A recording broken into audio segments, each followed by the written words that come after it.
Olá, sejam todos bem-vindos. Vamos à nossa aula de álgebra linear. Nesse vídeo, trazemos a segunda parte da aula sobre independência linear.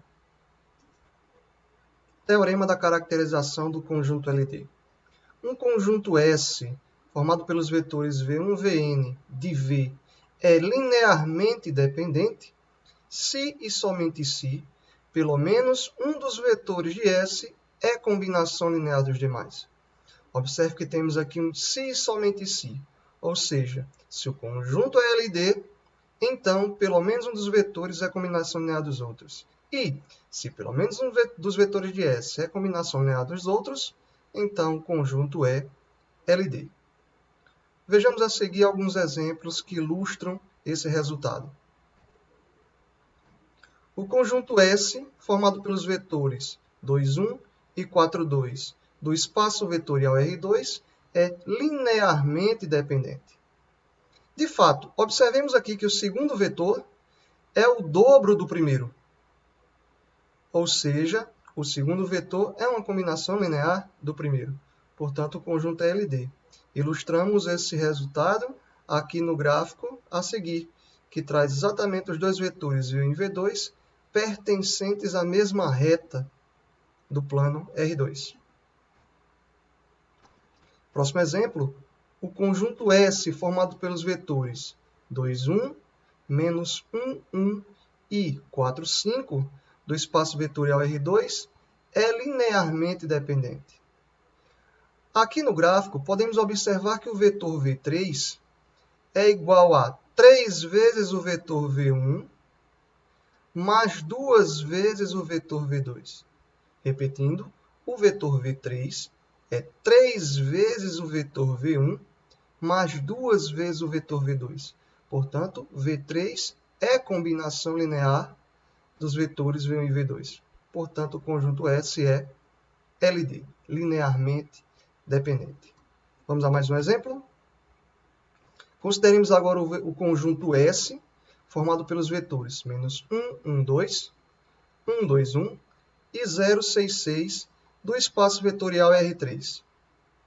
Observe que o vetor V3 se escreve como 2 vezes o vetor V1 mais 2 vezes o vetor V2. Ou seja, o vetor V3 se escreve como uma combinação linear de V1 e V2. Portanto, o conjunto é linearmente dependente. Chamamos a atenção aqui para o fato dos três vetores pertencerem ao mesmo plano. Os vetores V1, V2 e V3 pertencem ao mesmo plano do R3. Mais um exemplo, consideremos o R espaço vetorial das funções reais, ou seja, funções de R em R. Verifique se cada um dos conjuntos a seguir é linearmente independente ou linearmente dependente. Vejamos então a letra A. Da educação básica, conhecemos a seguinte identidade trigonométrica. Seno ao quadrado de x mais cosseno ao quadrado de x é igual a 1. Dessa identidade trigonométrica, temos menos 3 que multiplica o seno ao quadrado de x, menos 3 que multiplica o cosseno ao quadrado de x é igual a, pondo menos 3 em evidência, temos menos 3 que multiplica seno ao quadrado de x mais cosseno ao quadrado de x. Aqui temos exatamente o primeiro membro da igualdade da identidade trigonométrica. Portanto, isso pode ser reescrito como sendo menos 3 que multiplica 1, que dá menos 3. Ou seja, nós conseguimos escrever o menos 3 com uma combinação linear de seno ao quadrado de x e cosseno ao quadrado de x. Portanto, esse conjunto é linearmente dependente. A letra B fica para vocês fazerem como exercício e discutirmos na nossa aula presencial. Mas fica aqui uma sugestão. Será que não teríamos uma identidade trigonométrica que envolva secante e tangente? Essa identidade trigonométrica vai resolver, então, esse problema para a gente.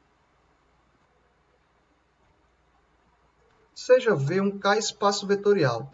Da definição de independência linear combinada com as propriedades de espaço vetorial, decorrem as seguintes propriedades. Primeira, se um conjunto finito S de V contém um vetor nulo, então esse conjunto é linearmente dependente. Segunda propriedade, se S é um conjunto unitário formado apenas pelo vetor V do espaço vetorial V, e esse vetor V não é o vetor nulo, então o conjunto S é linearmente independente. Terceira propriedade, sejam S1 e S2 subconjuntos finitos e não vazios de V. Se S1 está contido em S2 e S1 é linearmente dependente, então S2 também é linearmente dependente. Quarta propriedade, sejam S1 e S2 subconjuntos finitos e não vazios de V. Se S1 está contido em S2 e S2 é linearmente independente, então S1 também é linearmente independente. Sugerimos que vocês escrevam alguns exemplos ilustrando essas proposições, essas propriedades, e tentem identificar na lista de exercícios, nas atividades deixadas, como poderíamos utilizar cada uma dessas propriedades. Para exercitar os conhecimentos trabalhados nesse encontro e discuti-los na aula presencial, propomos a resolução das questões 16, 17, 18, 19 e 20 da lista de exercícios 1 de espaço vetorial, disposta no site Joab S. Silva, na pasta Álgebra Linear 1. No site também estão dispostos os slides utilizados nesses vídeos. Encerramos aqui a aula 5. Bons estudos!